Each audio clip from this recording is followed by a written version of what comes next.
네. 제가 아까 저 말씀 중에 최대건 서울대 명예교수님이 그 말씀에 적으로 공감을 표합니다. 지금 우리 사회가 안고 있는 그 갈등의 구조나 여러 가지 문제를 볼 때 사실 사법부나 당국의 관계 당국의 그 처벌하고자 하는 의지가 국가를 수호하고자 하는 의지가 더 중요하다고 저는 생각하는데요. 말씀에서 아까 현행법상의 그 반국가 행위자에 대한 처벌에 있어서 국가보안법상의 차량, 고무, 이적 행위로 인해서 처벌됐다 하더라도 말이죠. 결국 기존 법률이 운영하는 주체들의 의지에 따라서 형량이 너무 약하다는 지적이 있습니다. 그래서 이 문제를 현행 국가보안법의 그 개정보다는 아까 말씀 중에 지금 법으로도 반국가 행위자에 대한 처벌을 강화하는 어떤 방법은 없는 것인지 그 문제에 대해서는 좀 말씀을 듣고 싶습니다. 네, 이거는 일단 제가 답변하고 그 다음에 최교수님께 다른 얘기겠습니다. 아까 제가 그 인사말을 혹시 들어보셨는지 모르겠는데요.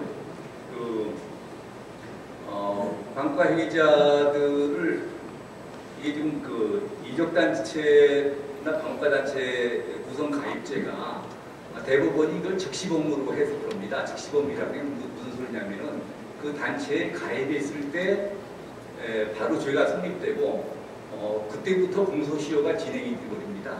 그러니까 이게 어떤 단체가 성립돼가지고 한참 이적 활동을 해서 그게 쌓여서 이제 이거를 이적단체다, 반국가단체다 해가지고 이제 기소가 돼서 재판을 몇 년 끌어서 그게 확정될 때쯤 되면은 초창기 가입한 사람들은 공소시효가 지나버립니다. 그래서 이적단체 구성 가입 가지고 그 다음에 처벌을 못하고 물론 개별적으로 구체적인 이적 활동이 있으면은 그때그때 처벌을 하죠. 근데 그런 구체적인 이적 활동이 없이 그냥 단체로서 활동을 계속한 거에 대해서는 이적단체 구성가입제는 대부분 공소시효가 지나가지고 처벌을 못하게 되는 그런 문제가 생기기 때문에 지금 이적단체 해당 문제가 지금 거론되는 겁니다. 예. 제가 그 군사정권 시절에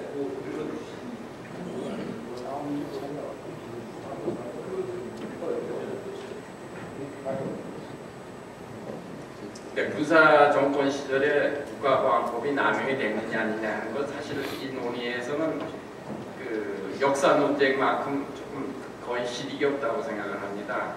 왜 그 문제를 거론하느냐 하면은 왜 우리가 그 조금 그 친북이 아니냐 이건 뭐 어딜 우리나라를 해치고 오히려 북한을 유리하게 하느냐 하는 발언이 국회에서 나오면은 또 이념 논쟁을 하자는 거냐 하고 왜 그 야당에서 그걸 들고 나오잖아요. 똑같은 논리로요.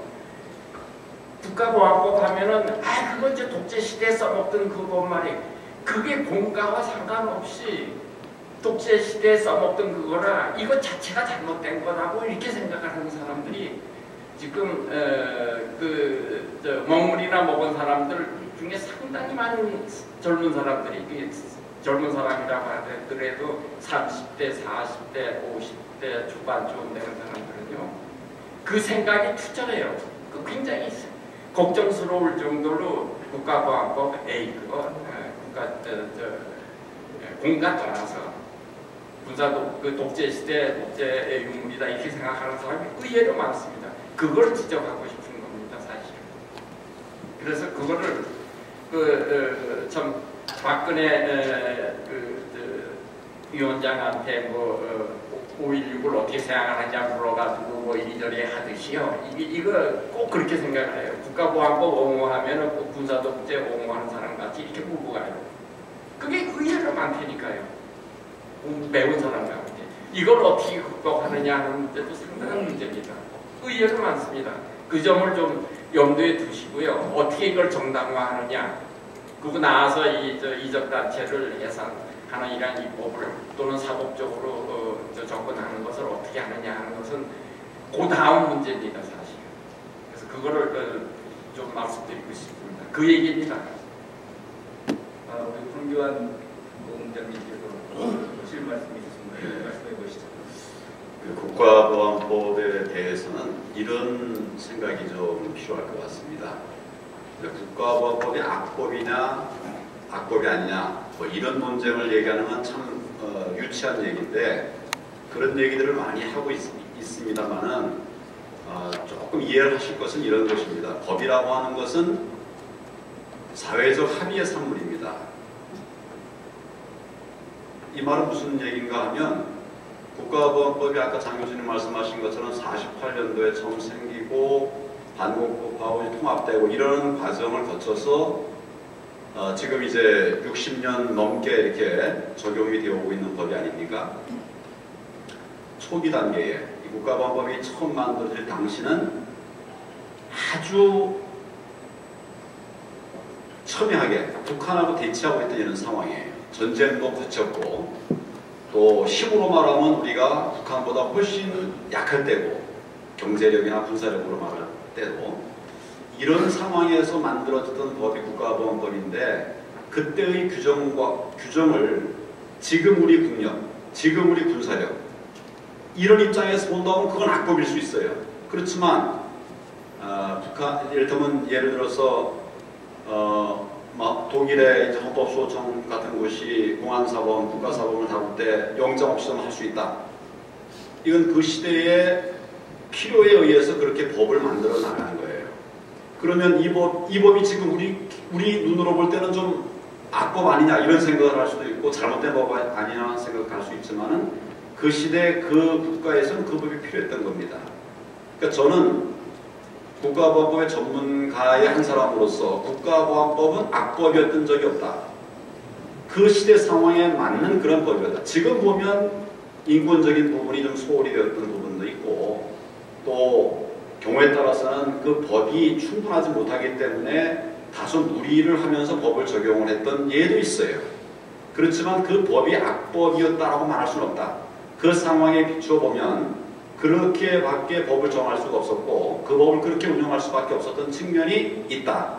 이런 점을 좀 말씀을 드리고 싶어요. 그러면 그 과거에 예를 들어서 80년 이전 반공법하고 통합되기 이전 또는 91년 헌법재판소의 한정합헌 결정에 따라서 일부 법을 개정하게 되었던 그 이전 법이 지금 시각으로 볼 때 그러면 그 법을 지금도 시행해야 되는 법이냐? 이건 아니란 말씀이에요. 우리 국가의 힘이라든지 우리 체제를 지킬 수 있는 역량에 비춰보면 지금은 이 정도 법으로도 막을 수 있다. 그러나 그때는 48년, 52년, 53년 이때 지금 같은 법을 만들었다고 하면 우리 체제를 수호할 수가 없었을 겁니다. 국가를 지킬 수가 없었을 것이에요. 그래서 이제 제가 말씀드리고 싶은 것은 많은 학자들도 그렇고 국가보안법이 악법적인 요소가 있었다 이런 생각을 하면서 그 중에 이제 우리 우파에 속해 계신 분들은 그런 말을 안 하고 있을 뿐인 이런 분들이 많이 있어요. 근데 그거는 법이라고 하는 것이 시대의 산물이라고 하는 점에 대한 이해가 부족하기 때문이다. 그 당시로 보면 48년도에 만들어진 당시로 보면 국가보안법이 절대 악법이라고 말할 수 없다고 저는 생각을 합니다. 그러나 지금 보면 그 법에 많은 부족한 점들이 있죠. 그러니까 개정을 거쳐온 것이죠. 이런 점에 대한 이해가 있으면 지금 이제 우리 말씀하신 발제자나 또 토론자들이 이제 다소 이제 그런 표현에 대한 충분한 설명이 없었다 하더라도 이해는 할 수 있다. 네, 그런 점과 또 여러분들이 다른 데 가서도 또 국가보안법에 대해서 말씀하실 때 지금 시점으로 옛날 우리 48년도에 만들어졌던 법을 평가를 하면 그건 시대착오적이다. 법이라고 하는 것이 시대의 산물이라고 해서 잘못 알고 있는 것이다. 이런 점에 대해서 이해를 하시고 우리 자체는 지금 우리가 적용하는 법 91년도 이후에 적용하는 그 국가보안법은 이것처럼 민주적인 법이 없습니다. 사실은 거의 야당의 주장대로 만들어진 법이에요. 그래서 그런 점에 관해서는 우리 공안 업무를 담당했던 공안 실무자들은 나름대로 자부심을 가지고 있고 잘 적용을 그 시대에 맞게 잘 적용을 하느라고 노력을 했다. 이런 점을 좀 말씀을 드리고 싶습니다.